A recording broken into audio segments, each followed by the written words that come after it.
Sylvester Stallone with all that stuff that he's put into his body, Rocky, listen, that's a movie. That's not for real. He ain't no for real tough guy. Gronk is Rocky for real. Man, don't give up your main gig, man. You're probably the best tight end that's ever played in the National Football League. You need to stay 2 more years, make about $20 million, and then limp into the movies, man. You can do movies when you're old. The reason why they're telling you stop playing football, because they can't play. Man, stop that. Get that mess out of here. CC gets irrationally angry at people always trying to ruin somebody's rock. Yeah, won't you stop making movies?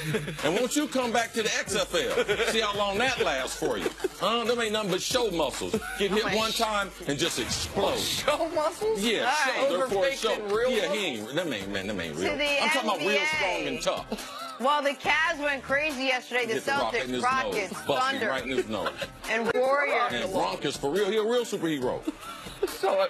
Everyone else basically stood pat at the trade deadline. Nick, were you surprised none of these contenders made any moves? It was interesting. I thought OKC could have used Avery Bradley. I'm telling you, the Warriors and the Rockets were glad OKC didn't get Avery Bradley, but I think a lot of this was because these contenders believe the buyout market will be strong. Some names to watch: Tyreek Evans, Marco Bellinelli, Joe Johnson, Tony Allen, Boris Diaw. One name that I'm going to put out there that is not out there right now. I'm going to put this out there not for the Rockets, Warriors, and Thunder, but for the Cleveland Cavaliers and their open roster spot. Nerlens Noel. He is represented by Rich Paul. The Mavericks are not going anywhere this year. The Cavs only have one true defensive center. Just putting it out there, but the buyout market should be strong this year for all these teams. Yeah, I think there will be. You mentioned the buyout market. That's also with the trade deadline. These two things are kind of in themselves. A reaction off the trade deadline, you don't get the player. We knew that the buy market would be stronger than other years in the past, so look for them to pick up these players in the next 2 weeks.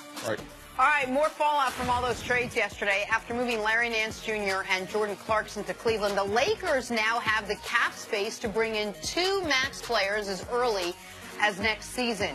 What do you think, Chris? So the Lakers still a good destination for star players? I mean, the Lakers in their franchise, absolutely. And they've gotten rid of some salaries that give them more flexibility. I believe Lonzo's going to be a good player, but you have to put the right players with him. You have to put some sure enough superstars. Man, if they added LeBron and Paul George, and I mean, there's other guys that L.A. will always be a destination. If you look at Rob Pelinka running the front office with Magic Johnson, it will always be an attractive spot. Like, basketball in Los Angeles will always be important. They've gone through this tough time with the Kobe era ending, salary cap. Now they freed up some space. Yesterday was a big move for the Lakers. Yesterday was a big move for the Lakers. Additionally, the Lakers likely are going to be able to keep their pick this year. It only goes to Boston if it falls oddly 2 to 5. Right now, it's looking more like it's going to be 9 to 10. So keep their pick. Brandon Ingram has improved, and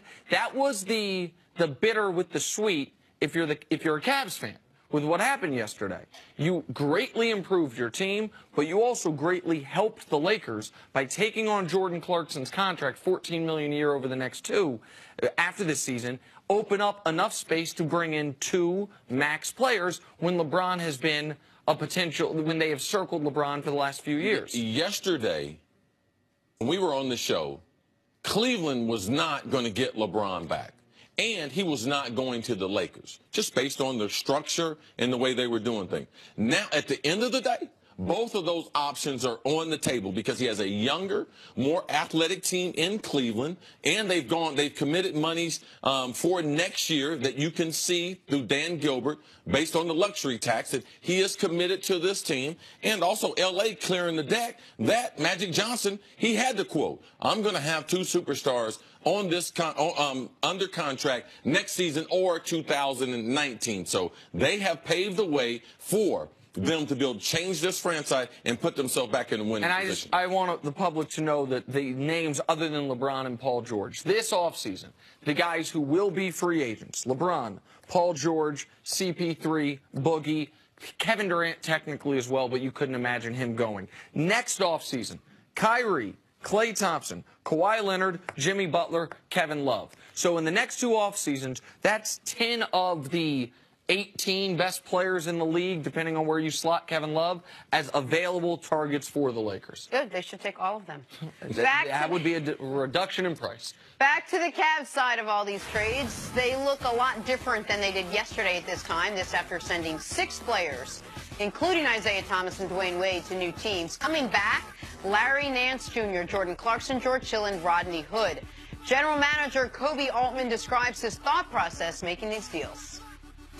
We were really worried that we were going to march. We were marching a slow death. We didn't want to be a part of that. I think we're going to get a rejuvenated LeBron James, and that's the key. He's the guy that is going to take us back to the promised land. Kobe calls it marching a slow death, CC. I think you were on that corner as well, and we all sort of agreed. How important were these trade deadline deals, rather, for LeBron and the Cavs yesterday? I mean, it's a foregone conclusion. If they continue, they're not as talented.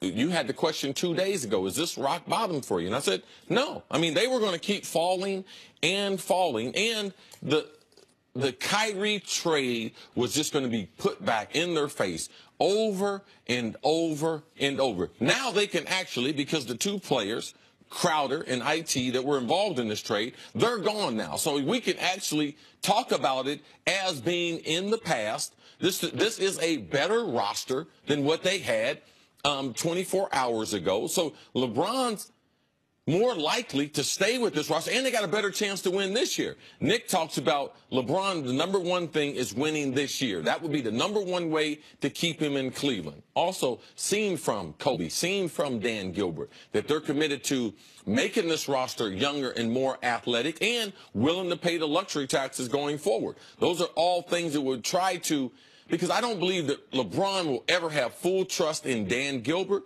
but LeBron is willing to do business with him for the rest of this year, and I believe now there's a legitimate chance that he could re-sign with the Cavs in free agency. Even if they don't win this year? They have a better team, so it's more enticing to keep them there. It depends on how the finals go. Okay. How does it play out? What is the story from the finals, and how does this team gel together? Before we even talk about the players they got, let's talk about players they got rid of.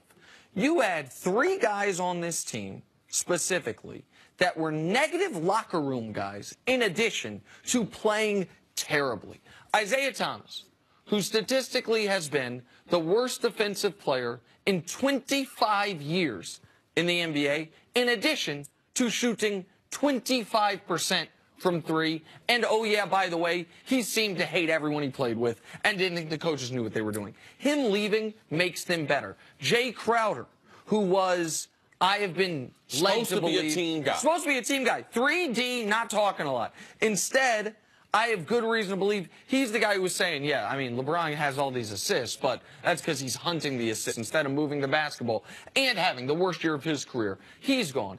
And Derrick Rose, who seems to be going every year through some existential crisis that demands he leave the team for some unnamed period of time, add to that, he wasn't playing well. So those 3 guys, gone. Shump, who hadn't played this year and was just dead money. Yes. Channing Frye is a great locker room guy, but a guy who did not see the court in the finals against the Warriors. Yes, so and not very good defensively.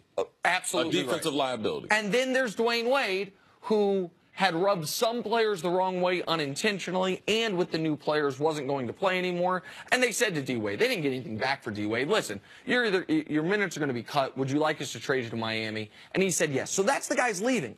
So who's coming back? George Hill, the league's leader in three-point percentage. Rodney Hood, a 6'8", 25-year-old that can guard you on the wing, even though he's not a great defender. He's an upgrade from what they had, who's averaging 17 points per game. Larry Nance Jr., who instantly will be the most athletic big man the Cavs have had the entire time LeBron's been there. Yes. The most athletic big man they've had.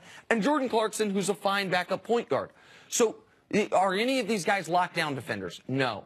But they replace some of the worst defenders in the sport or guys that weren't engaged. And they're a lot younger. Absolutely, and they are more athletic. They just have the youthful legs, and none of these guys have 3 straight 100-game seasons on their backs. Or 100-year seasons, which would have been brutal, absolutely. CC, does LeBron James wake up happy this morning? Yeah, I think that it's like having a Tesla. You know, You got to plug him in. And I believe that this will allow LeBron to plug himself back in, and he will have enough juice that this will carry him to the end of the season. Now, LeBron is motivated by the playoffs. So all he needs to do is get to the end of the regular season, because let's state the obvious. The pressure that LeBron James is under, not only real pressure, but the amount of games that he's played. LeBron is only going to be judged by the playoffs. So I believe that he will be invigorated by these moves from people that we know close enough to LeBron. These were great moves.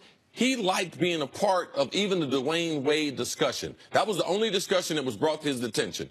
Dwayne Wade, we're potentially trading him back to Miami. LeBron said, basically, do whatever's best for Dwayne. If Dwayne's happy with it, I'm happy with it. I believe that we're going to see the best version of LeBron that we've seen this year, which was started by him hitting the game winner against the Pacers the other night. The Timberwolves. The Timberwolves, yes. The other night. Well, I'm going to say one name, a guy who was on the team before the trade deadline, still on the team.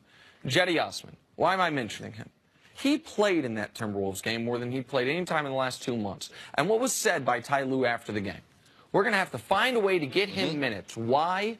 Because his youthful exuberance and energy is infectious. The problem is, he's a rookie who's not very good right now. But he was just there because, hey, he's trying, he's switching on defense, he's running. So now you're going to have guys such as Rodney Hood, Jordan Clarkson, Larry Nance, with that youthful exuberance, who are actually talented basketball players, in addition to George Hill, who's the best point guard they've had all year. Good. Cavs. Coming up, Eagles.